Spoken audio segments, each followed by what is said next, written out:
As part of the Wellington at Ease shore excursion, we stopped at Lady Norwood Rose Garden. There are 110 beds set out in a formal geometric design with colonnades on three sides, and the begonia house as a backdrop.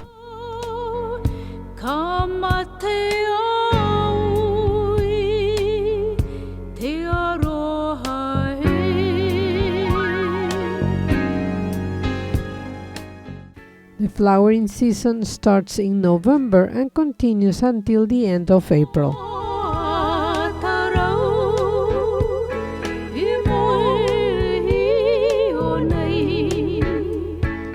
Each bed contains a different variety of rose, ranging from old favorites to recently released varieties.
Next to the Lady Norwood Rose Garden is the Peace Garden, where a Japanese lantern is the centerpiece.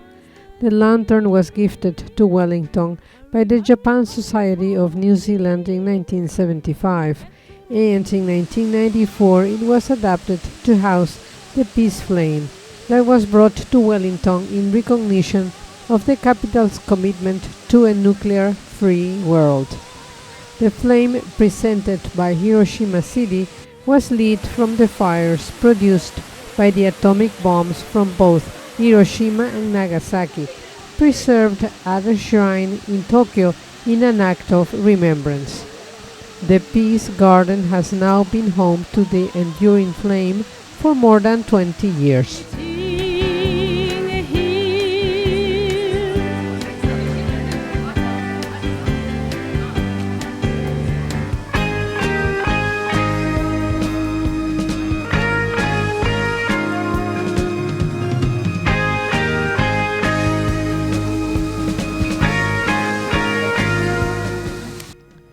Three generations of the Norwood family have been generous benefactors of the Botanic Garden.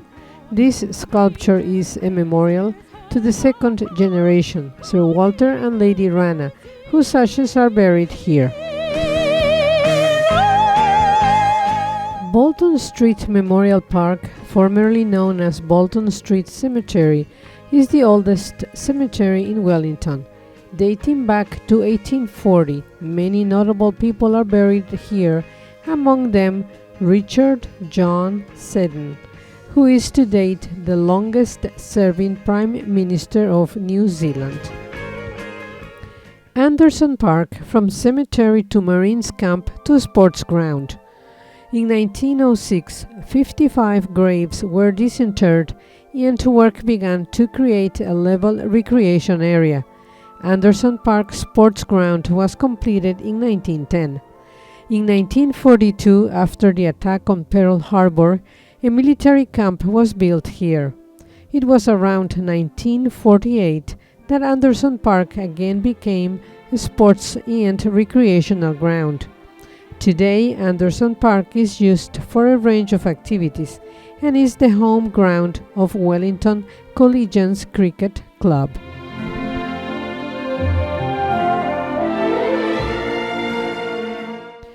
Then it was back on the waterfront for the tour of the Museum of Wellington City and Sea.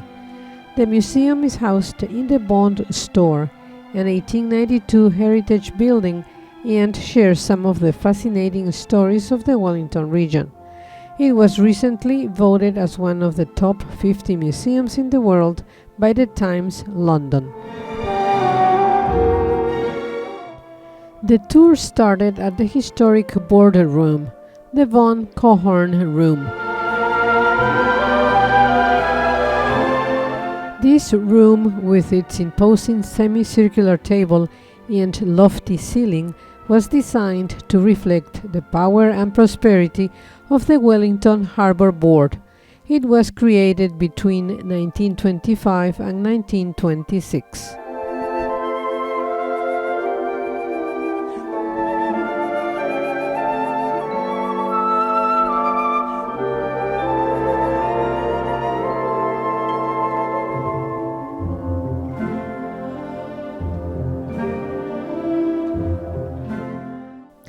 Then it was up the heritage Remo staircase.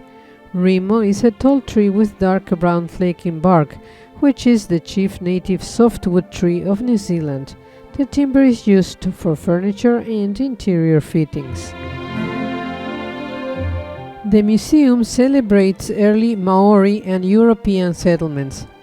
Many Maori place names in the Wellington region derive from stories about the creation and discovery of the land and harbour. These stories explain, celebrate and commemorate. These carved posts tell some of the stories.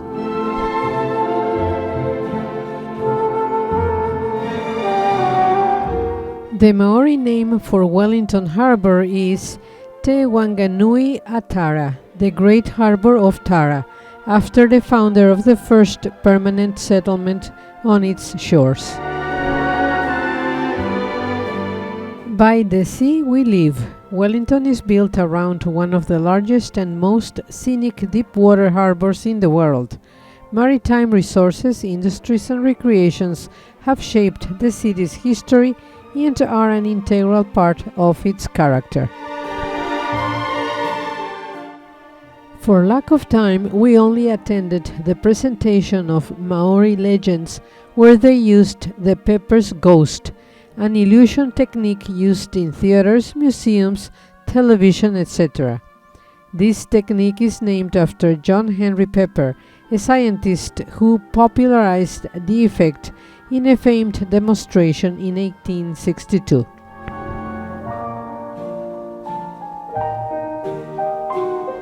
Wondrous as well as strange occurrences in the legends of New Zealand. One night, feeling particularly mischievous, Maui put out all the fires in the village just to see what would happen. At dawn the following morning, there was a great commotion in the village. The cooking fires were dead. For she will punish you. Maui left the village and followed the path his mother told him to take, and eventually arrived at the house of fire. "Who are you?" his grandmother demanded. "I am your grandson," the young man replied.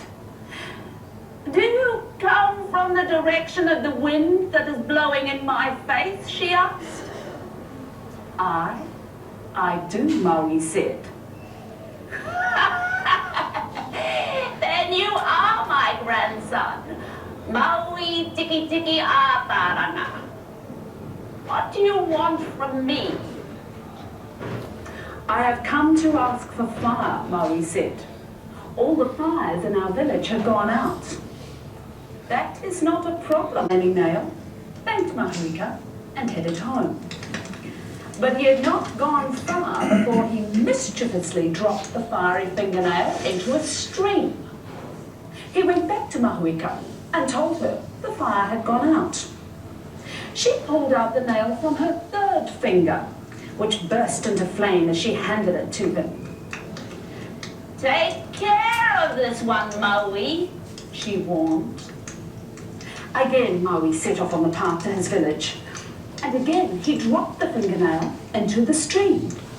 Maui continued his trickery on the old woman. He wanted to see what would happen when she gave him the last of her fire. When he returned for her last fingernail, Mahuika screamed at him. "You're playing tricks on me, you wicked boy!" As she tore out her only remaining nail, it roared into flame, and she threw it to the ground. The whole place caught fire. "Take it all," she cried, "and take my curse with you." Maui was terrified by his grandmother's awesome power and ran for his life. Before the fire could catch him, he turned himself into Kahu the hawk and flew back towards his village. Following are pictures captured from the advantage point of the tour bus window as we drove around Wellington. Queen's Wharf, named in honor of Queen Victoria, was Wellington's first public wharf, completed in 1862, and an important part of the city's port until the late 20th century. Queen's Wharf was developed into a retail and entertainment area in the 1990s. Across the street is the Wellington Harbour Board Wharf Office Building, also known as Shed 7. This is a historic building that currently houses the New Zealand Academy of Fine Arts. Behind these heritage buildings, at the Synergy Plaza, are Wellington's Kumutoto toilets that resemble giant sea monsters with a tail for ventilation. These are pictures from the internet that show the details. With a symmetrical facade and a set-back central tower, decorated with vestiges of Art Deco, the Central Fire Station building was officially opened on 1st December 1937.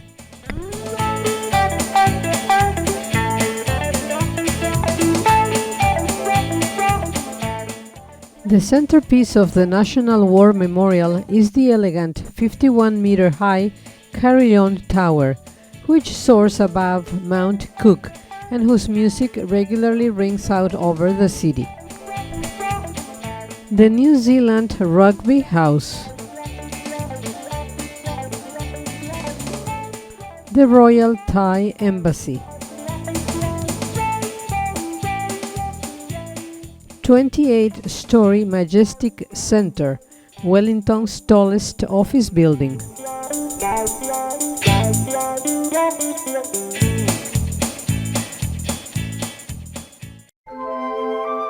Alfred Drury's Queen Victoria was Wellington's first significant sculpture. The statue was set on a high pedestal, giving it an imposing effect. The work was commissioned after the Queen's death in 1901, and it was unveiled in 1905 while the Wellington Garrison Band played God Save the King.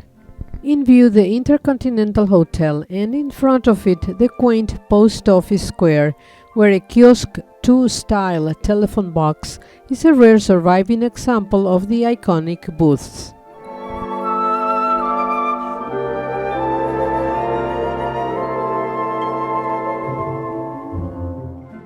The Wellington Railway Station opened in June 1937, replacing the two previous Wellington termini, Lambton and Thorndon.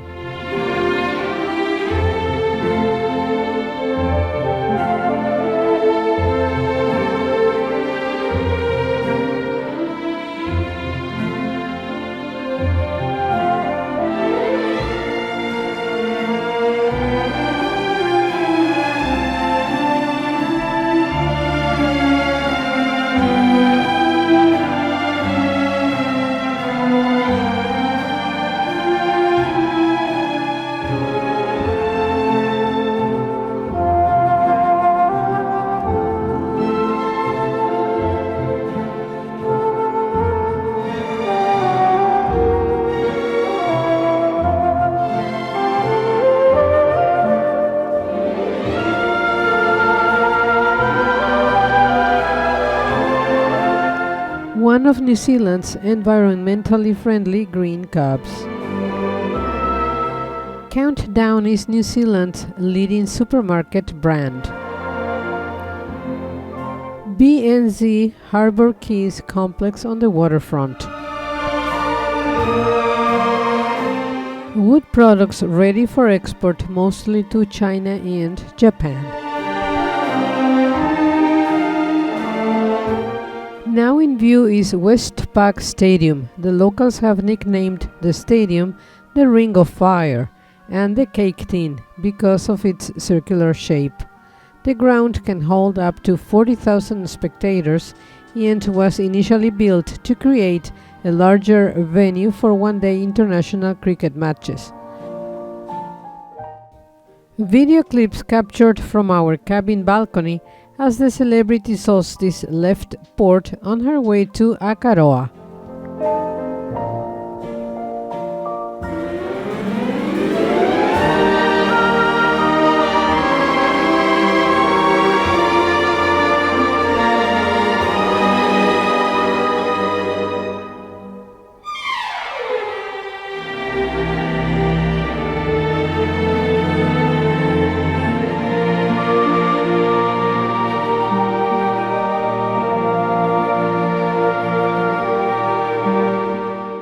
Broken Strings, a heartwarming story that celebrates the power of friendship, laughter, and music.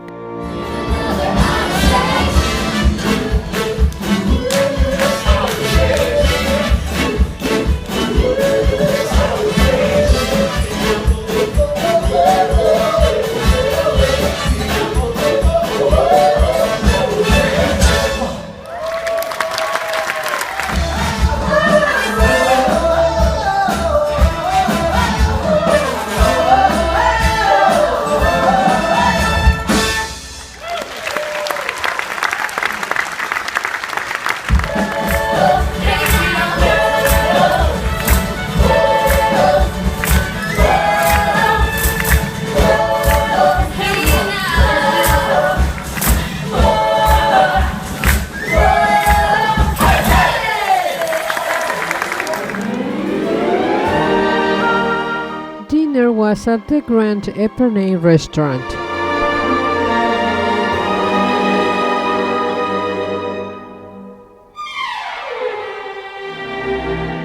After dinner, we enjoyed the late show at Celebrity Central.